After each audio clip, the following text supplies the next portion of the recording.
Please bear with me because this video is going to be a little touch and go here and there, and this video is also going to talk about some pretty dark and tough subject matter, so viewer discretion is advised.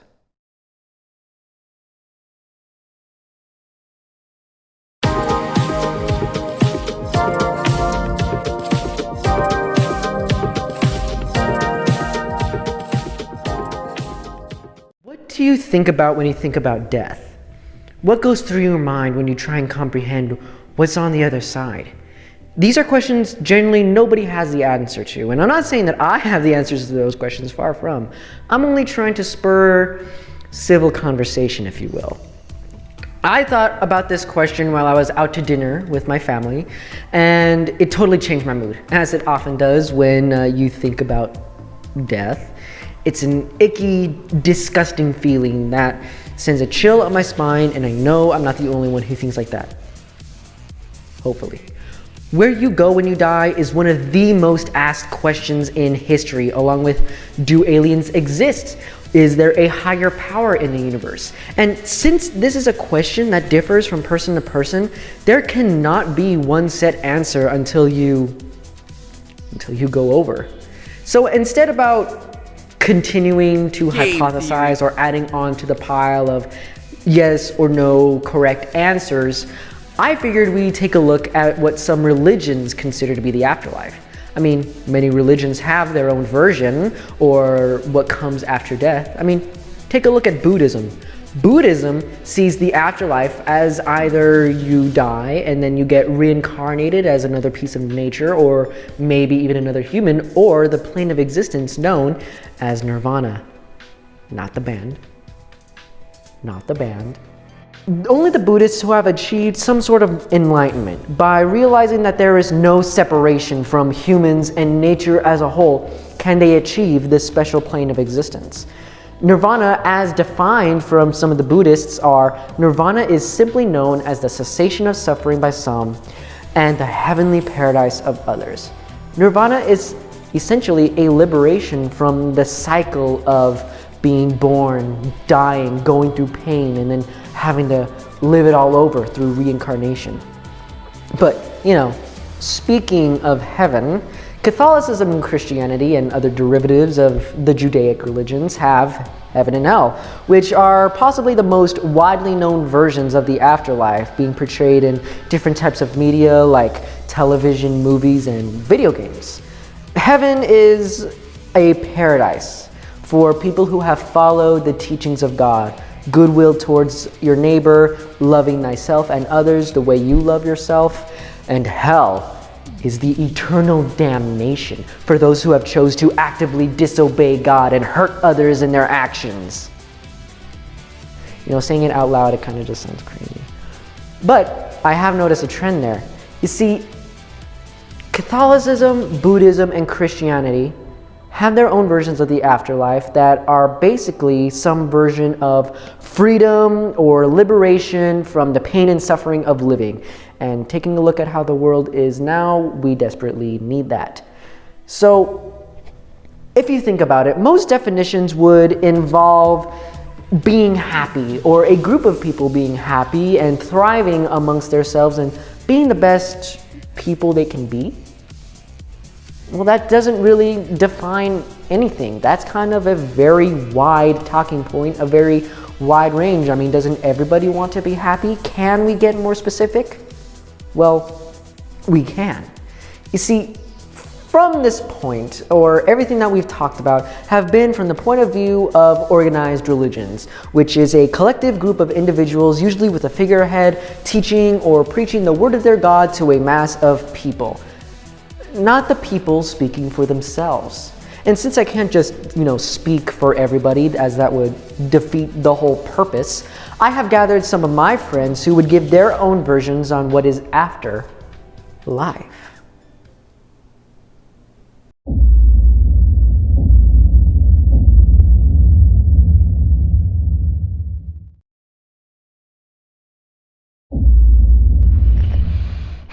I feel like this is such a complex question, mostly because nobody really knows. So if you're asking for my personal take, I don't know. I believe when you're close to death, I believe that it's just an endless void. Kind of like a train tunnel, if you will. Well, since I believe that we have a soul, I do think that we are judged by whatever higher being there may be. After death, we could either two options. We either go to heaven or hell, which I grew up to believe in, or I feel like we reincarnate into something beautiful, like a bird, or like it's very an abstract thought, if that makes sense. Everybody's version of the afterlife is different, if that makes sense. You do get to purgatory, where at that point you do get judged. Depending on whether we were a good person or a bad person, we're either sent to heaven or hell. Our soul lives on, and we never really die, and I think like just live on, like our soul lives on to like another world. I mean, I did grow up religious, but I feel like I don't really believe that because, I feel like you don't really know what goes on. Like there's a lot of things in the universe, so. Excluding religion, I believe that afterlife consists of just like your soul's at rest. You feel at peace with yourself. I mean, then it goes into the whole regards of, if you did bad things in your life versus if you did more good than bad. I believe that there's gonna be a certain association with it, if that makes sense. One's gonna get a better place than another person, and that's where souls divide, I guess. I also believe that another way of redemption is reincarnation. If they are truly remorseful when they die and they have really good intentions, yes, I do believe that reincarnation is another form of redemption. And if you're able to reflect on yourself and like see the error of your ways and want to like do better and be this better person, this better version of yourself, then you deserve a second chance. In my opinion, how reincarnation would work is that if you have unfinished plans or goals that you never got to accomplish in your past life, then reincarnation is your chance, is a second chance to do better, if that makes sense.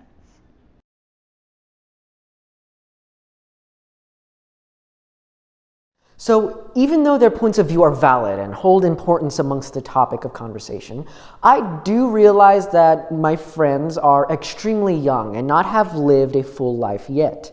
And since I can't just interview dead people legally, I asked a few people between the ages of 40 to 60 to give their testimonies on the topic. Here they are now.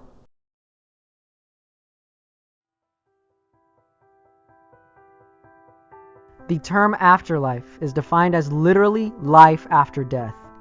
I believe the afterlife varies from everyone depending on your religion, tenet, and ideologies, and how you were raised has a lot to do with belief in the afterlife. And as you grow and mature, those thoughts and perceptions change, and after through life experiences. The beauty of the afterlife is being able to discern for oneself what it means to them.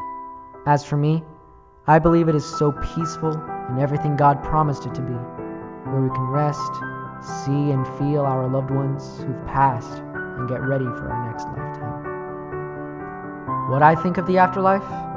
Everyone has different meanings, young and old. To me, the afterlife is the separation of body and spirit. Our body is laid to rest and will decompose back into the earth, while our spirit or soul reunites with our Creator or God or whatever higher power you may believe in. Our soul carries with it the good and bad deeds we have done, and it will be judged by the highest power. I don't know if there is a heaven or hell, but all I know is that I'm no longer alive, and I hope to rest in peace forever.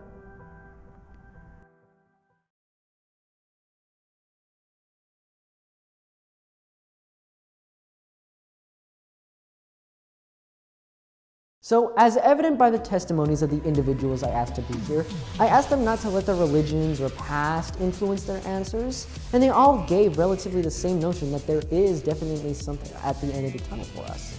A place where we will all be free from the pain and suffering that is living life. And if anyone should know that life is pain, then, well, Are you even alive? Theoretically, we could apply all of that to humanity, right? As our collective goal is to reach that light at the end of the tunnel where we can be truly happy with zero threat of that ever changing. I mean, who hasn't dreamt of a day where all their worries and problems just go away? And we will be eternally happy with our partners or our children or anyone that we would want to experience that with. I know I have, and there's nothing wrong with it. I guess you can say it gives us hope that everything we do isn't for nothing and that there is some sort of payoff for us for living through what we have to live through. Now, this is the part where I ask you to be patient with me. So a study was conducted that proved the human brain is technically active 10 minutes after death. Now, I know 10 minutes doesn't sound like a lot of time, but think about the way we perceive time. I mean, especially in this last year in quarantine. I know I'm not the only one who's felt like it's been decades or centuries stuck in your house just waiting for the quarantine directive to be lifted. So applying that to this situation where you are technically dead, you're not really experiencing time the way others are perceiving it because you're dead, you could technically relive your life again from birth until death. I mean, haven't you ever heard the saying that my life has flashed before my eyes? It would be the same principle. So you may be asking, and I know you're asking this, what happens once you die again? Well, the cycle would repeat and it will continue repeating again and again and again forever. You would always be the same person living through the same events over and over and over again until you broke the cycle. And I feel like this is where the Buddhist religions have it. In Buddhism, I've already explained that once you have achieved some sort of enlightenment, you are free from the cycle of reincarnation and that you're allowed to elevate to this higher plane of being. Well, who's to say that that same principle can't be applied here?